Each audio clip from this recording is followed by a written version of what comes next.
Il y a bien de choses que vous auriez dû réformer. Vous ne l'avez pas fait. Vous n'êtes si on l'a fait. Non, si vous avez, je vous en prie, vous avez eu le temps. On va passer à autre chose maintenant. Moi, je ne veux plus revenir. Vous aurez dû, en parlant de votre bilan, mettre en avant la réforme que vous avez accomplie. Je n'en connais pas une seule. C'est cela l'état de droit. L'état de droit, ce n'est pas à compter tout le temps le nombre et à comparer à Kabila. Moi, je ne suis pas là pour vous dire Félix en a tué un. Si il en a tué 2, vous allez m'en chercher 20 chez Kabila. Je ne suis pas là pour comparer les mal et les pires. En fait, vous êtes entre les mal et les pires. Je suis là pour un Congo meilleur. Entre Kabila, c'est qui les mal, c'est qui les pires? Non, Yves lui-même saura attribuer le rôle. Non. Alors, donc, moi, je me projette pour un Congo bien plus meilleur. Donc, nous, au pouvoir, une année après, je vous dirai, voilà la réforme que nous avons accomplie. Nous avons une question fondamentale ici, la question de la dépénalisation du délit de presse, pour permettre aux journalistes de travailler librement. Quel est votre avis là-dessus, en tant qu'union sacrée, en tant que pouvoir? On n'a jamais vu une ligne claire là-dessus. Les gens sont arrêtés tout le temps. Et maintenant, ils travaillent comme avec une épée de Damoclès sur leur tête. Ils ont peur tout le temps. Ça, ce sont les vraies questions de la démocratie que vous n'abordez pas. Vous êtes là toujours, Kabila. C'est cela, vous. Mais la société en tant que telle, ses aspirations, vous n'y répondez pas. Donc moi, j'ai clos ce débat.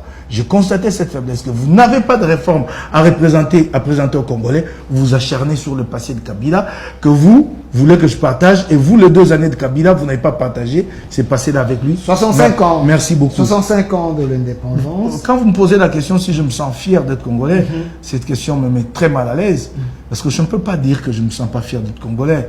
Parce que je suis Congolais par mes origines, je ne peux que me sentir fier et porter ces origines-là. Mais quand je vois la situation de mon pays, je m'interroge. Je m'interroge 65 ans après si nous sommes vraiment responsables. Il y a des questions, les mêmes, qui reviennent. Ce peuple tout le temps en proie à des conflits armés, ces peuples qui manquent d'eau, qui manquent d'électricité. C'est l'occasion peut-être de faire tout un bilan aussi. 65 ans, c'est de se demander d'où nous venons.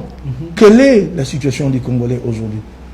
Comment projeter le Congolais demain? Cette année du pouvoir de Félix Tshisekedi, quand il est arrivé, donc c'était 58 ans d'indépendance. 7 ans après, qu'est-ce qu'il a fait de cette indépendance? 7 ans après, je remarque que le Congo est davantage dépendant de l'extérieur. Donc, attendez, laissez-moi terminer ma réponse. Même l'accord qui a été signé il y a quelques jours. On va parler de l'accord. Non, je ne parle pas de l'accord. Je ne parle pas de l'accord. Sur le plan de la souveraineté, est-ce qu'aujourd'hui, le Congo peut se nommer l'État? Non, il n'est pas du tout. C'est pourquoi je voulais évoquer la signature de cet accord. Un accord de paix où on nous a intégré un pan entier d'un accord commercial qui y a toutes les allures d'un bradage.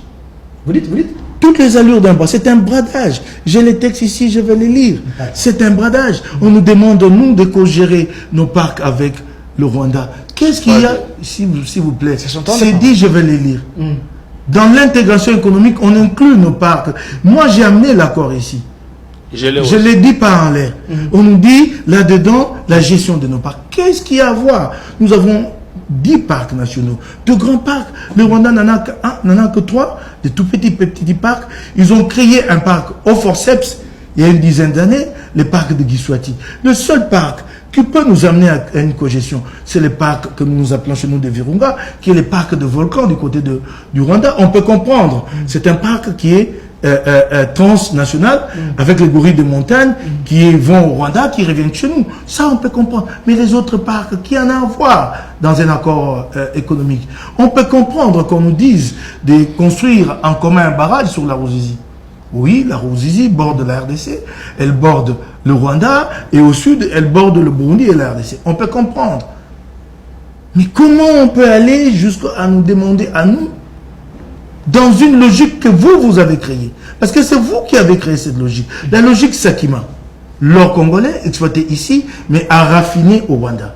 N'eût été ce conflit, notre or profiterait doublement au Rwanda, donc la plus-value serait produite au Rwanda. Et les États-Unis se sont fondés sur ces modèles que vous avez créés avec le Rwanda pour nous encourager, nous pousser aujourd'hui à un modèle où nous serons ici et que la destination finale de nos minerais, moi j'ai dit finale, façon de parler, mais là, c'est là que nos minerais seront traités et exportés.